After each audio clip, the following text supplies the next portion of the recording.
Ուրեմն ինչպես երեք ասացինք, մեր քրիստոնեական մեր հոգևոր կյանքը մենք հաստատում ենք հավատի վրա, չէ՞, ամենասուրբ հավատի վրա,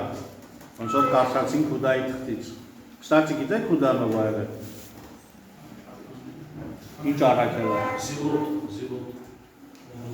Թաթևոս առաքելն է։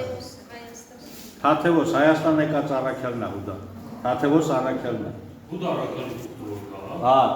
այդ Թաթևոս առաքելն է։ Մշակույթ երեսպատություն կանեն հայերի մասին է։ Հա? Ինչ? Հա, ուրեմն շատ մարդիկ կան, որ չեն իմացել, ես մի հատ իրական դեպք ես պատմեմ, կծիծաղանք, բայց լացելու դեպք կա։ Մի հատ բողոքական եկեղեցու ովիվ ասում է այսօր կկարդանք Հուդայի թղթից։ Էդի ռուս բողոքական եկեղեցու ովիվ ալնում, որտեղ այդ պատմեցին ինձ ռուսները, ովքեր այդ քարոզը лысել էին։ Сегодня будем читать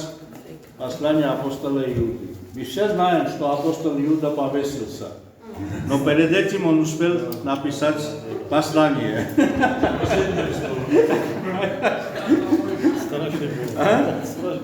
Страшный բան, պատկերացնում ես դրա հոտի ոչխարները ինչեր են լսում։ Այո։ Ուրեմն մենք գիտենք, որ Հուդան կախվել է, բայց ինչով է հասնել է թուղթ գրի։ Մարդուց կատուց։ Բայց պետք է դասավորը որ ես էլ ասեի, ասма որ դու են ասեի կարող է հավատալ։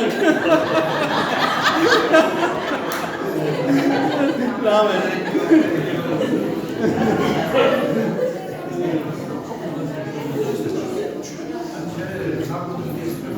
Ուրեմն նորից հիշում ենք, որ եկեղեցին մեզ առաջարկում է Քրիստոսի մարմինն ու արյունը, ասում առեք կերեք, չէ՞, որպեսզի կյանք ունենանք, չի ասում առեք հասկացեք, չէ՞, այսինքն այդ կյանքը պետք է մենք ստանանք, հավատի վրա հիմնված։ Մենք չենք հասկանում ոնց է դա Քրիստոսի մարմինն է, բայց մենք հաստատ գիտենք, որ տենց է, որտեղից գիտենք, հավատով։ Հավատում ենք Քրիստոսի խոսքին, չէ՞։ Շատ լավ, ուրեմն առաջին, ուրեմն քրիստոնեական հավատ նշանակում է վստահել այն իմաստին, որով պահվում է աշխարհը եւ որով կամ ես։ Այս իմաստը ընդունել որպես ամուր անսասան հիմք, որի վրա կարող եմ կանգնել, հաստատվել։ Հիշում եք կռեդոն ինչ էր։ Жизненная позиция, որի վրա ես հաստատում եմ իմ կյանքը։ Հասկանալ իմ գոյությունը որպես պատասխան Աստծո բանին, լոգոսին, որով ամեն բան աշխարհում պահվում է։ Խոսեցինք, որ Քրիստոսը մեր թագավորն է, մեր տերն է, այսպես պետք է պատասխանենք իրան։ Հա? Այս է մեր կյանքի բանը պետք է լինի։ Երկրորդ բանը քրիստոնեական հավատը ինչ է նշանակում։ Մենք հաստատում ենք, մեր հավատով, մեր կյանքով հաստատում ենք, որ չերևացողը ավելի իրական է, քան թե երևացողը։ Սա գրված է Բ Կորինթացիներին 4:18։ Մինչ մենք տեսանելի բաներին չենք նայում, այլ անտեսանելիներին, որովհետև տեսանելի բաները ժամանակավոր են, բայց այն բաները, որ չեն երևում, հավիտենական են։ Ուրեմն մենք մեր կյանքով, քրիստոնեական կյանքով, պիտի ցույց տանք, որ մենք հավատում ենք հավիտենական բաներին, անտեսանելի բաներին, ոչ թե ժամանակավորներին։ Մենք չենք կարող դա ուրիշ ձևի ապացուցել, բացի մեր կյանքով։ Այսինքն, եթե մեր կյանքը այդ հավատի վրա հիմնված չլինի, մենք չենք ունենա այդ կյանքը։ Այսինքն, մեր կյանքը հիմնված է հավատի վրա, որ կա հավիտենական կյանք, եւ նա չի երևում, բայց ես հավատով բան եմ անում։ Մեկ-մեկ ասում են ապացուցի հավատամ։ Էսի են նույն սիլոգիզմն է, որ ապացուցել են ինչ հավատ ասել։ Չէ՞։ Այսինքն հակասություն կա սրա մեջ։ Բանը ուրեմն շատ կարևոր է այս բանը, այս կյանքը։ Երեք բանը պայծառ բաբոյենստունը մի հատ ուղղակի սա այդ կապ չունի, բայց ուղղակի հիշեցի Գարիկ եղբայրը որ ասեց որ դու էլ ասել կհավատանք, երեքա Եփրեմ ասորուց մի հատ դեպք եմ պատմել, բայց քանի որ շատ հոգնած էի, սխալ եմ պատմել, ուզում եմ դա ճիշտը հիմա լսեք, էլի։ Ուրեմն Եփրեմ ասորին որը Հակոբ Մզգունը հայրապետի աշակերտն էր։ Հակոբ Մզգունը հայրապետը գիտեք ով է։ Գրիգոր Լուսավորչի բարեկամն է, շատ մեծ հայտնի սուրբ հայր է, այս Նիկո ժողովի մասնակից էր, կստացի։ Այդ Հակոբ Մզգունը հայրապետի աշակերտը Եփրեմ Ասորին, որը 12 սյուներից է համարվում վարդապետական համաշխարհային եկեղեցու 12 սյուներից մեկն է համարվում։ Բանը պարսիկները գալիս են Մզգուն քաղաքը գրավում են, էսի փախում գալիս է բան։ Իմիջիայլոց Հակոբ Մզգունը հայրապետը որ աղոթում էր, պարսիկները պարտվում էին։ Զորքով բանը պարսիկները այն ժամանակ կայսրություն էր, էլի հսկա հռոմն էր սարսափում։ Գալիս էին որ քաղաքը գրավեն, Մզգունը հայրապետը Հակոբը կանգնում էր աղոթում էր, պարտվում էին, գնում էին, կորում էին, վերջը։ Իր մայից հետո գալիս են գրավում են, Եփրեմ Ասորին գալիս է բան, Եդեսիա։ Գալիս է Եդեսիա եւ ճանապարհին աղոթ քանում, ասում է Աստված։ Ինչ կլինի, որ մտնեմ քաղաք, մեկին բերիմ առաջ, որը ինձ մի հատ բան կասի, որ քո խոսքը լուսին է բացատրելի միտքս էլ է պատմում։ Որ քեզանից բան ստանամ, էլի, ոչ խոսք ստանամ։ Գալի մտնում է քաղաք, մենք պորտիկին է դուրս գալի։ Պորտիկին է դուրս գալի, պորտիկները ինչ անում, դի փող շնանա փող է գալի, չէ՞։ Սենց նայում է ուշադիր, այս Եփրեմին այն ժամանակվա մշակույթներն են, չէ՞, որ կինը իրավունք չունի, ոտի խոնարհ քայլերի բան, ասես աշկերը գետին առածվա։ Այս Եփրեմը իր ամոթքում աղոթք ասում Տեր Աստված, ծրան հանդիպացիր, այս սաղճան աղոթքի, այս ինձ ինչ պետք է ասի։ Ու սենց անում, ասում է, այդ կնոջ ասում է, չես ամաչում, երիք կինես մի հատ աշկետ պլոշած ինձ ես նայում բանման, չգիտես որ չի կարելի ասում ես նայել, այս կիններ ասում է, ինչի, մենք տղամարդկանցից ենք բաներած, վերցված, մենք ձեզ պետք է նայենք, բայց դուք հողից եք ստեղծված, դուք պետք է հողին նայենք։ Ասում մենք ձեզանից ենք ելել, մենք ձեզ պետք է նայենք։ Իսկ դուք հողից եք ստեղծված, դուք հողից ես եք ասի երկին, չէ, լրիվ հակառակ, հետո գնացի գիշերը պարկեցի ու հիշեցի իրական պատմություն։ Այս Եփրեմ Ասորին ասում Աստված ինձ մի բան ասում, միշտ հողին նայես, հիշի որ դու հողում մոխիր ես, խոնար ապրի, ասա։ Այս պորտին կնոջ բերանով Աստված պատգամ է տալիս Եփրեմ Ասորին։ Ինքը շատ խոնար մարդ է, ինչպես մնացած բոլոր սրբերը։ Եվ այսպես միշտ հիշել է, որ հողում մոխիր է։ Ինքը երգեր ա գրել, հիմներ ա գրել, ժողովուրդը տենց երգել են բան փառաբաներ են ասում, շատ մեծ մարդ է, մի խոսքով։ Ոնց որ մեր մնացած սրբերը։ Էսի սենց ասի բանի հետ կապ չունի, ուղղակի որ կարի եղբայրը ասեց, որ ասել կհավատային, ասի հիմա այս մարդկանց երեք սխալ պատմություն են պատմում, սպասի ճիշտը պատմում, որ հանկարծ բանը ճիշտը իմանան։ Շատ լավ, անցենք առաջ։ Երրորդը չի վերաբերվում գաղափարներին, այլ անձին, խոսեցինք, չէ՞։ Չի վերաբերվում գաղափարներին, անձին, մեր հավատը անձին է վերաբերվում, Հիսուս Քրիստոսի։ Հիսուս Քրիստոս, հիշում եք, չէ՞, եք ասեցինք, Հիսուս Քրիստոսի մեջ կոդավորված է Սուրբ Երրորդությունը, չէ՞։ Հեսա Գրիգոր, կարծում Գրիգոր Լուսացին է ասում, թե Գրիգոր Աստվածաբանը, լավ չեմ էական չի, հայրերից մեկը ասում է, փրկիչ բանա, Հիսուս Քրիստոս, օծյալ փրկիչ, օծյալ, մեկը պիտի լինի, որը օծում է, մեկը պիտի լինի, որին օծում են, և ինչ-որ նյութ պիտի լինի, որը օծում են, չէ՞։ Ասում է, հա հայրը օծում է Սուրբ Հոգով, օծում է Որդուն, Հիսուս Քրիստոս նշանակում է Սուրբ Երրորդություն։ Սա ես չեմ ասում, սա ասում է մեր Սուրբ Եկեղեցու Սուրբ հայրերից մեկը, հիշեք, ուրեմն Հիսուս Քրիստոսի մեջ Սուրբ Երրորդությունը արդեն երևում է։ Եվ շատ հայրեր ասում էին, որ Հիսուս Քրիստոսը քայլում էր երկրի վրա, երրորդությունն էր քայլում երկրի վրա։ Օգոստինոսը ասում էր, այն անգամ ասեցի, ես ոստեղ հիմա ձեր հետ խոսում եմ, դուք եք նստած լսում եք, որ հաց էին ուտում, Արտուրներ հոգներ քնած էր բան, մենք եթե Քրիստոսի մեջ ենք, մենք հիմա բոլորս նստած ենք, որ Աստծո աջ կողմը։ Ես ասի, որ կարդացի Օգոստինոսի մոտ գնացի, ասի համետ եղբայր, ես ես բան եմ կարդացել, լսել ես, ինձ համ, այդ տղաս քանի տարի այդ եմ քարոզում էլի չեր ջոք, ես ասի չեմ ջոք, Օգոստինոսի մոտ կարդացի, բան միտքեր էլի։ Հիմա ոնց է, որ Սուրբ Երրորդությունը քայլում է երկրի վրա, նայեք։ Իհարկե այս եռանկյունի է, չէ՞, նկարել, պատկերացրեք, էլի Աստված եռանկյունի չի, այդպես չպատկերացնեք, բայց պատկերացնելու համար այս բանը ձևով օգտագործենք։ Այն որդի Սուրբ Հոգի, ենթադրենք հայրը այս Սուրբ Երրորդությունը պատկերացրեք անբաժանելի եւ այս երանգնու մի ծայրը սենց իշտում է երկրի վրա էլի։ Հա, ստե որդին է, հա։ Ամբողջ աստվածությունն է այսինքն դեր։ Ասենք Սուրբ Երրորդությունն էր, որդուն իջացնում են երկիր, հա, սենց։ Սենց։ Ես իհարկե ինչ որ ասում եմ, հասկանալու համար եմ ասում, սենց չի էլի, երանգնու չի էլի, հասկանում եմ, չէ։ Ուղղակի, բայց ինքը Սուրբ Երրորդությունը, այսինքն Քրիստոսով ներկա է երկրի վրա, որը մենք հավատում ենք սրա։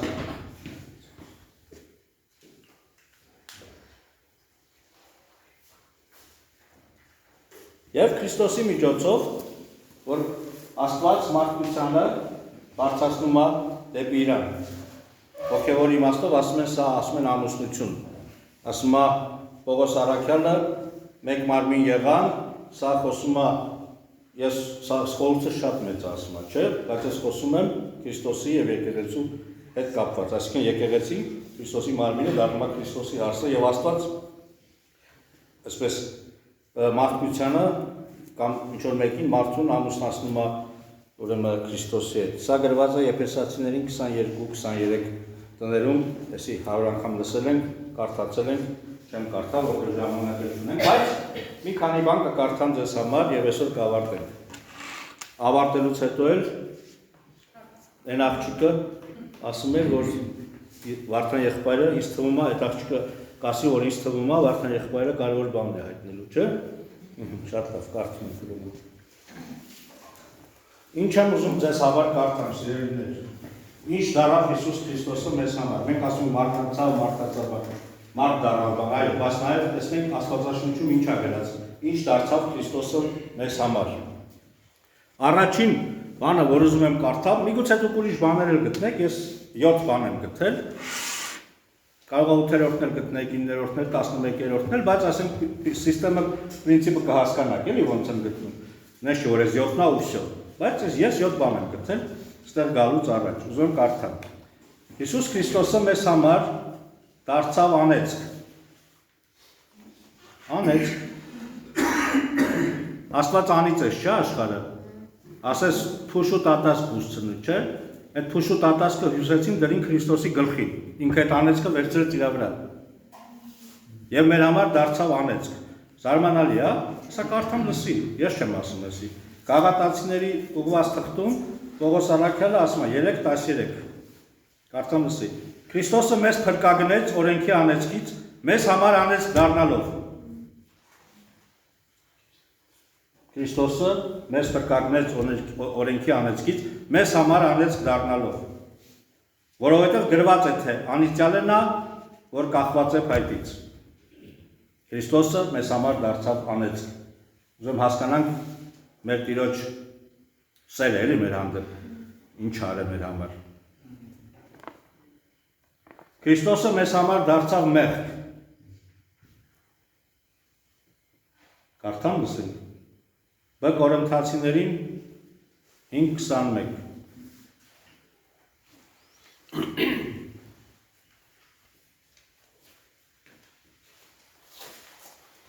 Կորինթացիներին,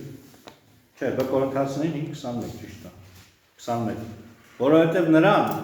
ով չգիտեր մեղքը, նա մեզ համար մեղք դարձրեց։ Մեղք դառավ։ Որ մենք նրանում Աստծո արդարությունը դառնանք։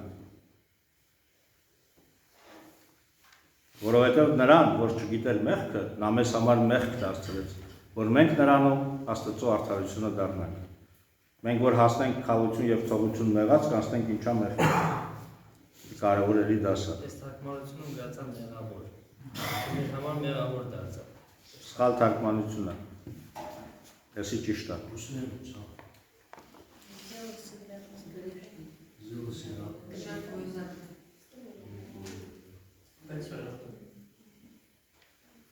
Վստահ եք ինձ էլի Գարիկի նման։ Ուշտը մեղքն է։ Բայ համար Մեզ համար դարձավ լքված։ Մատթեոս 27:46, Սաղմոս 22։ Աստվածին, ինչու ինձ թողեցիր։ Հա? Լքված դարձավ։ այն միասնական անբաժանելի Սուրբ Երրորդությունը, չեմ ուզում այդ բառերը ասեմ, որտեղ սա խորհուրդ է, բայց Քրիստոսն ինքն ասեց. Աստված իմ, ինչու ինձ թողեցիր։ Այդ ամբողջ մարդկության ճիճը, որ մենք այդ մեր դժվար պահերին գոռում ենք Աստծուն, ինչու ինձ թողեցիր, Քրիստոսը մեր վերցրեց այդ իր վրա ինքն, այդ մեր այդ լքվածությունը բան իր վրա վերցրեց, էլի, որ Աստված մեզ չթողնի։ Քրիստոսը մեզ համար դարձավ հալածված, Գործք Առաքելոց 9:4 եւ Եսայի 63:9, եկեք Եսային կարդանք, հետո Գործքը կկարդանք։ Եսայի 63:9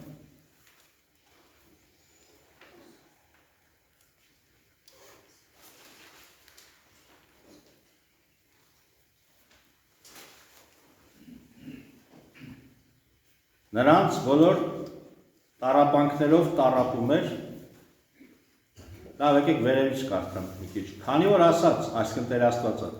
արդարև նրանք իմ ժողովուրդն են, զավակներ,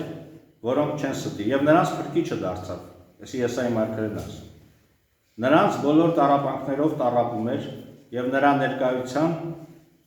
հրեշտակը ազատեց նրանց, իր սիրով եւ գթությամբ փրկեց նրանց, բոլոր հին օրերում նրանց կրելով տարավ։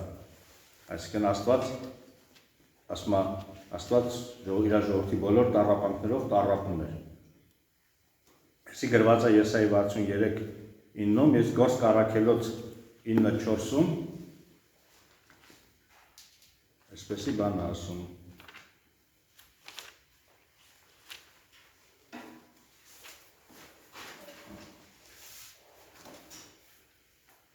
Եվ նա գետին ընկավ ու մի ձայն լսեց, որ իրեն ասում էր. Սավուկ, սավուկ, ինչու ես ինձ հալածում։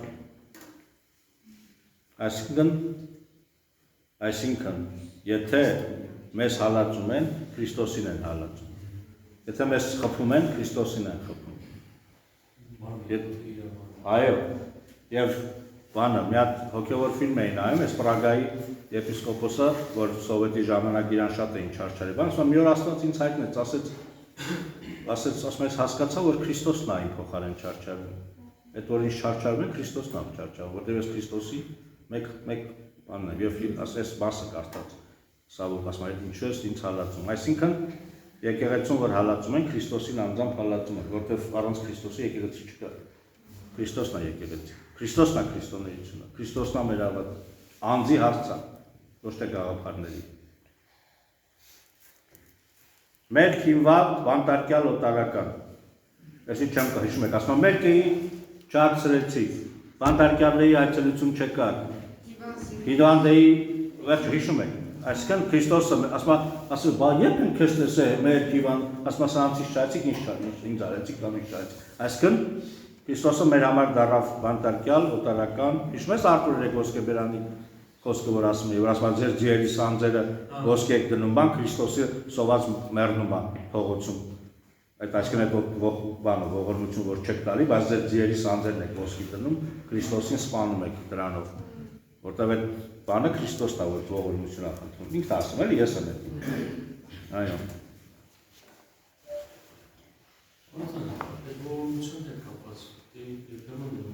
Վերջացնեմ, հա։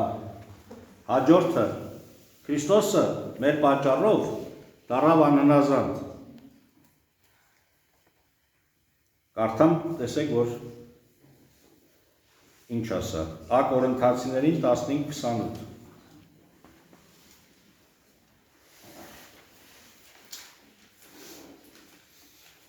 Այսինքն, ոնց ասեմ, մեր անհնազանդությունը վերցրեց իր վրա, էլի, սենց ասեմ։ Դարձավ անհնազանդ, այսինքն։ Ա Կորինթացիներին 15:28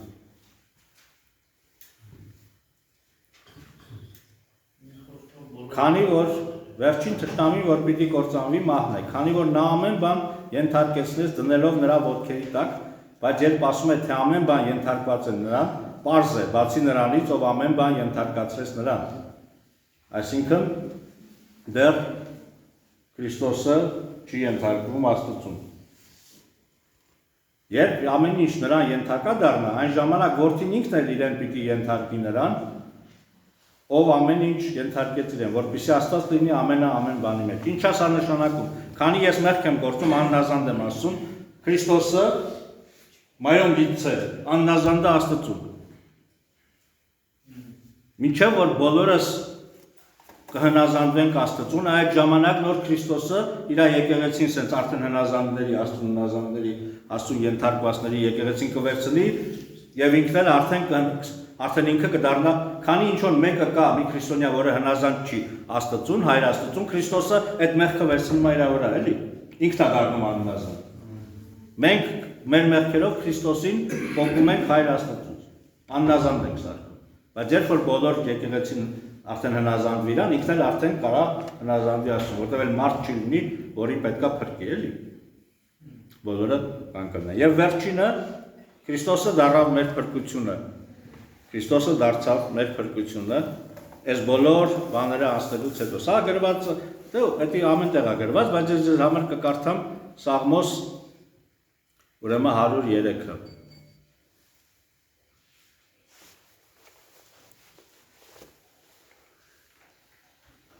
Աստծո սերը Դավթի Սաղմոսը։ Օրհնիր Տիրոջը, ով իմանց, եւ այն ամենը, որ իմ ներսում է նրա սուրբ անունը։ Օրհնիր Տիրոջը, ով իմանց, ու մի մոռանա նրա բոլոր բարերարությունները, ով ներում է քո բոլոր անօրենությունները, ով բժշկում է քո բոլոր ախտերը, ով փրկագնում է կյանքդ ապականությունից եւ քեզ ողորմությամբ ու գթությամբ պսակում, ով կշտացնում է սիրտդ բարությամբ, այնպես որ երիտասարդությունդ արծվի պես նորոգվում է։ Տերն արդարությամբ ու իրավունքով է գործում բոլոր զրկյալների հանդեպ։ Նա իր ճանապարհները ծանուցեց Մովսեսին, իր արարքները Իսրայելի որդիներին։ Բարեգութ ու ողորմած է Տերը, ուշ բարկացող ու առատ ողորմությամբ։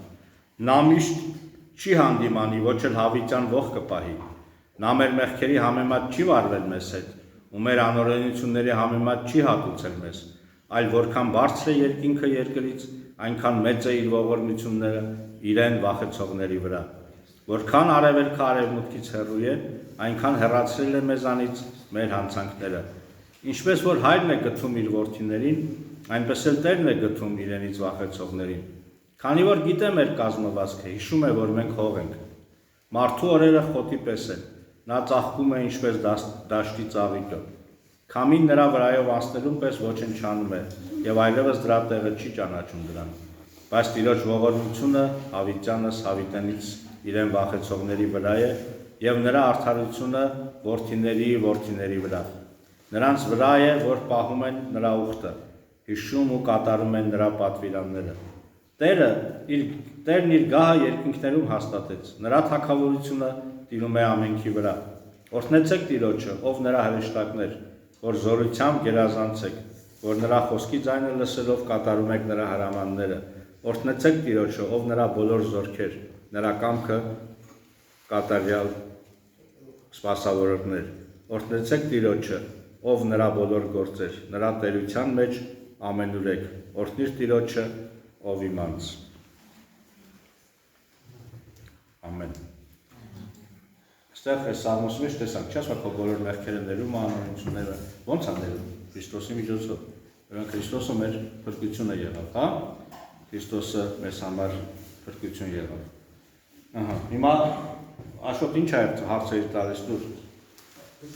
որտեղ վերջացնում ենք։ Ասեցի, երբեմն իմաստն օրինակ է մարդը գիտե որ գումիշքից մոտնիկ է, ասում եմ գումար այս տալիս տանող խմիերի մեկը։ Հա, ողորմություն 10 չտաս։ Ես այդ հարցը տվել եմ, եթե հաստատ գիտես վեկալուա տանի խմի, այդ ողորմություն չես անում, սպանում ես այդ մարդուն, ավելի լավ է չտաս։ Ողորմությունը կլինի նրանում, որ այդ մարդուն փող չտաս։ Բայց եթե հաստատ չգիտես, մարդը փող ազում, եթե մենք բավարար Սուրբ Հոգու ձայնը լսող մարդիկ ենք, էլի գիտենք բան չէ։ Բայց եթե կասկածում ես, քիչ փող տուր։ Աստծո պատվիրանը կպահես, ուզողին կտաս, բայց եթե կասկածներ ունես, շատ գումար չես տա, քիչ տուր։ Կարող է հացի փող ես տալ այդ մարդուն այդ օրվա։ Գոնե հացի փող տուր։ Պատասխանվեց հարցը։ Ասա բալես։ Հա, հիշեցնում եմ, որ Վարդան եղբայրը բանն է ասելու։ Սրանք անջատեք, բանը, այս զապիսները անջատեք, որտեղ ձեզ գախնի բանը ասելու։